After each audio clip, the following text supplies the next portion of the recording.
Во текстилната индустрија се подобрува состојбата со високо квалификуван кадар, е оценката на претседателката на текстилниот кластер Маријана Перковска. Таа забележа дека бројот на текстилни инженери кои се вклучени во процесот на производство е зголемен изминатите години. Во делот на дизајнерството и во делот на текстилните инженери има зголемување на интересот со оглед на тоа што и технолошкиот факултет ни е на некој начин партнер за соработка. Посебно во делот на дизајнерството има интерес.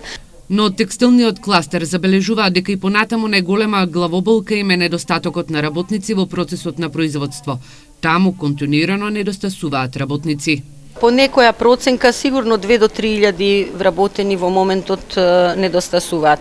А уште и со фактот што дел од нив се преселени во странските инвестиции, кои што се кои со нелојална конкуренција на домашните компании, кои што само нанесуваат штета на домашните текстилни компании.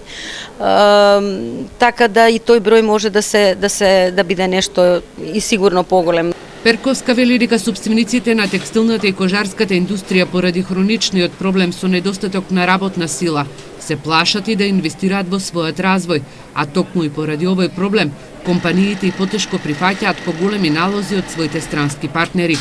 Експертите велат дека во наредниот период треба да се работи на стратегија на младите пред се да останат во својата земја, а истовремено да се работи на подобрување на животниот стандард и на повисоки плати со кои младите ќе се мотивираат да работат во реалниот сектор.